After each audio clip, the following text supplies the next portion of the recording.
கரூரில் விஜய் வந்தார்.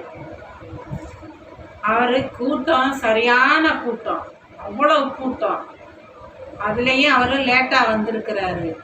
வந்தது ஒன்றும் பிரச்சனை இல்லை. அவருக்கு ஓட்டு போடுங்க, அவரை ஜெயிக்க வைங்க, முதலமைச்சர் ஆக்குங்க, அது எல்லாம் சந்தோஷங்க. ஆனாலும் குழந்தைகளை கூட்டு போய் அந்த குழந்தைகளை நெரிச்சலில் இது பண்ணி குழந்தைகள் இறந்தது தாங்க ரொம்ப மனசு வேதனையாக இருக்குது. தாங்க முடியலை. அந்த குழந்தைகள் மனசு எப்படி அவர்களுக்கு துடிச்சிருக்கும். பெரியவங்களாக இருந்தால் கூட ஒரு ஆறுதலாக ஒரு இதாக மனசை தேத்திக்கலாம். குழந்தைகள் இறந்ததை ரொம்ப ரொம்ப ரொம்ப என்ன சொல்கிறது, மனசுக்கு கஷ்டமாக இருக்குது.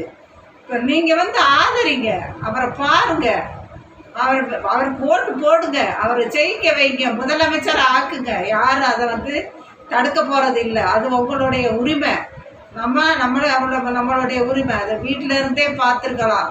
ஆனால் அந்த பேரண்ட்ஸ் இருக்கீங்களே, இந்த தாய்மார் வீட்டில் ஒரு தாத்தாவோ பாட்டியோ இருந்தால் அது அவங்க என்ன சொல்லியிருப்பாங்க, அவன் மாத்திரம் போகட்டும், பிள்ளை இருக்கட்டும்ட்டு சொல்லியிருப்பாங்க. அதெல்லாம் இப்போ யார் வீட்லேயும் தாத்தா பாட்டியெல்லாம் இருக்கிறதே இல்லை.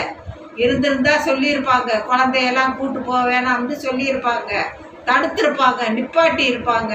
குழந்தைகள் இறந்தது தாங்க ரொம்ப மனசு வேதனையாக இருக்குது. நீங்கள் யாருக்கு வேணாலும் போடுங்க, அவரை ஜெயிக்க வைங்க, அதில் ஒன்றும் தப்பே கிடையாது.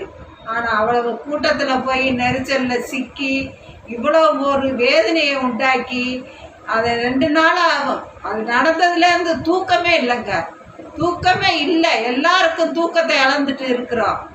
அதனால் தயவுசெய்து இனிமேல் இப்படி ஒரு கூட்டம் நடந்துச்சுன்னா குழந்தைகளை கூட்டு போகிறத தவிர்த்து நல்ல முறையில் சேஃப்டியாக போய் சேஃப்டியாக வாங்க.